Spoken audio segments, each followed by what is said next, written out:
Rated M for mature.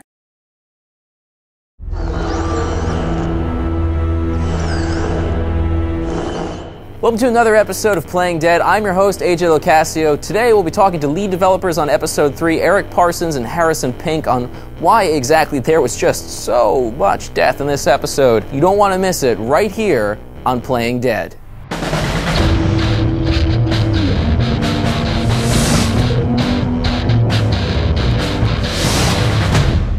All right, Harrison, Eric, thank you for being here today. Definitely. Good to be here. So, Harrison, let's start off with what exactly do you do on this game? So I was the designer for Episode 3. I was in the story room coming up with the story with people, but mostly just designing the interactions for Episode 3. So that means you're responsible for the actual, Yeah, what people are sort of doing, clicking the controller, and what the game actually asks you to do. That was me. Okay. All right. And Eric, you were the cinematic director? Director for the episode, yeah. Okay. So I'm responsible for the presentation of the game, and so I get to work with all the different departments and kind of explain to them what we're trying to do with all the aspects of the game and help bring it all to life. So there was so much death in this episode. Just everyone was dying. Can you go into, were you guys worried about offing too many characters? What made you decide this is the one, let's kill everything? I don't think we ever decided this is the one, let's kill off everything. Well, we have a dartboard, and oh, okay. Battlestar Galactica style.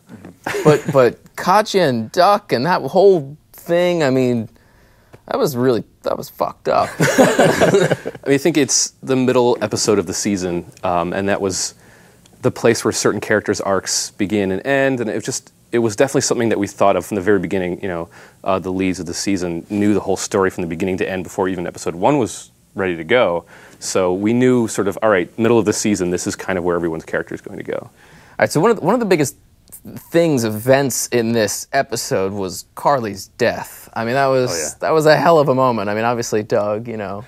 I love Doug. I chose Doug, but Carly got a huge, she got a huge fan reaction too. And we actually have a YouTube video of fan reactions, which we're gonna roll to now. You think you're some tough bitch, don't you? Like nothing can hurt you. But you're just a scared little girl. What the fuck's the problem? Ooh! Ah! What the fuck? What the fuck? What the fuck? What the fuck? Oh, what the fuck? Are you fucking shitting me? Oh, fuck! No fucking way! Dumb bitch. Oh no, and Clem's seen it, you fucking bitch. She couldn't be trusted, Lee. I swear. You're not coming with us. You're not coming with us. Jeez. Oh boy.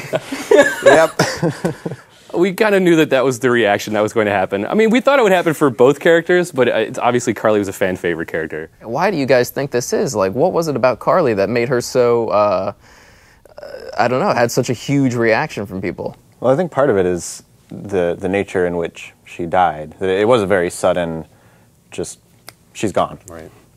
Any situation like that, it's going to be a shocking response. But she's also a character that the players had a chance to connect with more than some of the others. Yeah, definitely. I mean, we've allowed the player as Lee to sort of bond with Carly in a different way than you've bonded with a lot of the other characters. I mean, she knows your past. So Lily's out of the group now. We have that whole, she was a huge part of the dynamic. What does this mean for the group now that she's gone? Coming into episode 3, the kind of leadership dynamic was primarily a conflict between Lily and Kenny, and most of the decisions came from the two of them, often with some conflict over who was actually right. But so obviously now Lily is out of the picture, and Kenny's around, but he's not quite the same man he was. Not the same man he was at the start of episode 3. So he's not really in shape to be making decisions anymore. In that kind of leadership vacuum, Lee has been forced to step into it a little bit more, and we'll see that later in the season. So we talked about this before. Duck's death was it was kind of like Larry's death to me in a way, because you kind of hated Duck. I personally was like, oh, I can't wait for him to get eaten or die in some way. And same thing with Larry. I was like, oh, screw this guy. And but yeah, when it happened, you know, we developed a bit more of a relationship with him because you guys did that damn Batman thing in the beginning where he's like, I could be Robin, you could be that. I was like, you son of a bitch. Like, you pulled at my heartstrings. That was all it took, was a Batman reference in order for me to just be like, Well, I'm glad that's all it took. Well, he didn't say anything. He was completely on the back burner Yeah. until he shows up and he's like, I like Batman. I'm like, oh, me too, kid. So what? Oh, we're best friends. Pet. I can feel this you is guys. bad. Yeah, I can feel you guys like twirling your mustaches. It ended up looking like we were doing a lot of mustache twirling, but You were. I promise you that we didn't really start it off as okay, let's just make Duck as likable as hell because he's going out this episode. Obviously, Kenny's on a bit of a downward spiral here. He's pretty much lost everything. I mean, he has lost everything. The guy's got nothing left but his life. Where do you guys see Kenny, like, what's his plan? He was so family oriented, like all he cared about every time he talked to him, be like, gotta get Duck out of here, gotta get Katya out of Yeah, here. My that was family, it. my family, my family. And so that sort of transitioned to family to Savannah, get on boat. Family on Savannah, boat equals safety. And so now that his family's gone, like even for the rest of the episode and on the train in the epilogue of episode 3, he's like, we're going to Savannah. It's all we got left. It's the plan, still boat, still plan. So after all this death, we've got 3 new characters. We've got Chuck, Omid, and Krista. What can you tell us about these people? Well, I think at this point in the story, I imagine some players might have some trust issues. With, I do. That's a way to put it lightly. Yeah, I don't trust these people. As a hobo, I don't trust him. What? In episode 2, when people show up, Lily's like, how dare you bring people into this group? Like, how dare you people just can't just join our group. And then in episode 3, now that Lily's just gone, you're like, yeah, join our group, no big deal. And open door policy. Yeah, and like Lily, I understand why people are like, she's kind of a bitch about that, but she's also just trying to protect the group. So now that she's gone, you're just like, come on, hobo, come on, weird couple from California. Like, is that... Plenty of room in this boxcar. Yeah, like, is that smart? I don't know. It was important to us to give you other characters to interact with, because you learn a lot about Lee and about Clementine, who are obviously the focus of the story, through how they interact with other characters and even through the dialogue choices that you as the player make. So I've got the latest stats here. So, shoot the girl on the street, 60% of people shot her, and 40% did not. I didn't, because I figured it was better for me not to shoot her. I was actually surprised that most people did. That's cold and heartless of you. Yeah, it was like, she's distracting them. I'm not going to bring their attention over here. She'll be dead soon. Yeah, there's no real way to save her, so it's either she dies this way or she dies this way. So it's pretty interesting that was pretty close to even. Yeah. Abandoned Lily.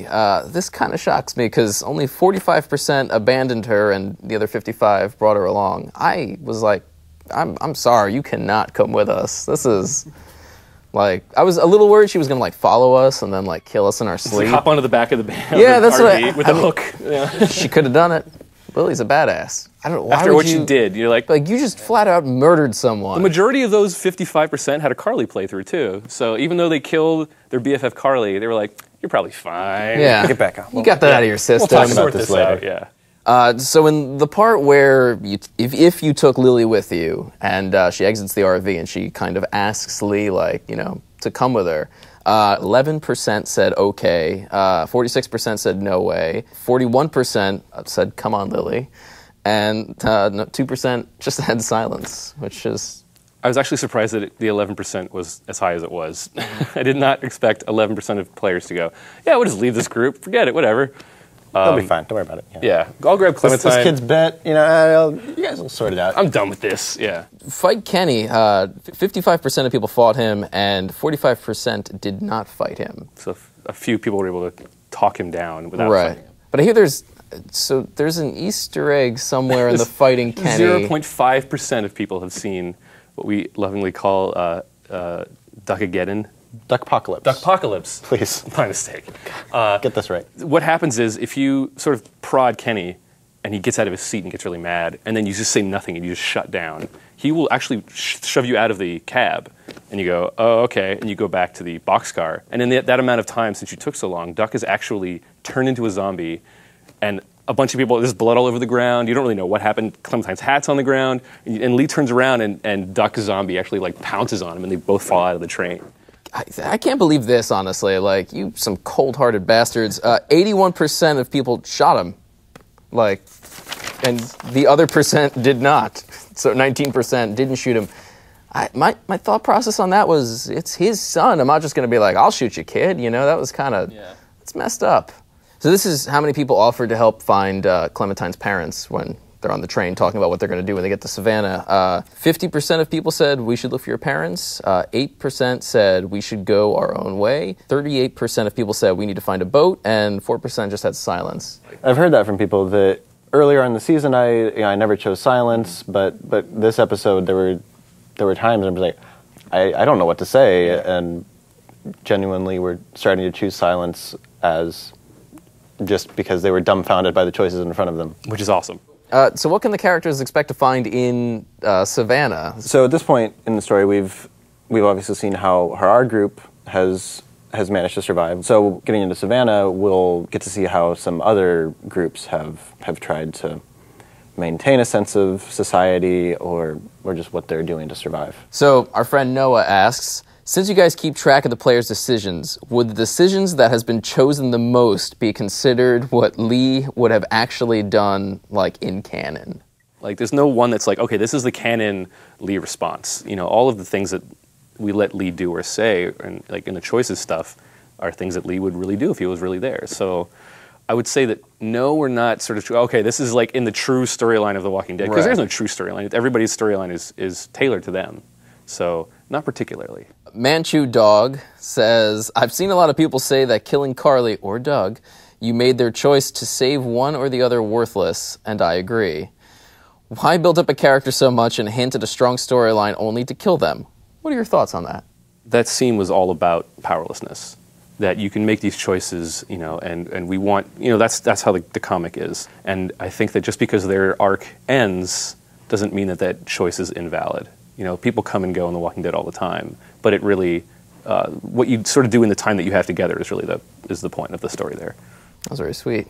Steven asks, what has been the biggest challenge that Telltale has faced so far during the development of the game? That's a tough question. I was going to say, it's probably a lot of things. I think that just living up to the expectations of the fans of the comic, the fans of the world, and making it feel like something that fits holistically into the sort of puzzle pieces that are already out there. It's just been every single day, and definitely Eric and I and everybody have just been like, okay, does this feel like something they would do in the comics? Karen asks, will there be a way to weaponize Clementine's hat? Something like Oddjob's Frisbee hat of death from the James Bond film, The Man with the Golden Gun. Spoilers, season 2. No, I have no idea. That's been in there the whole time. Nobody's... Oh, no one told me that. You guys haven't Can you found that? just plow through the game using Clementine's hat? So thank you guys so much for being here today and talking to us about The Walking Dead. Hopefully we'll see you again soon.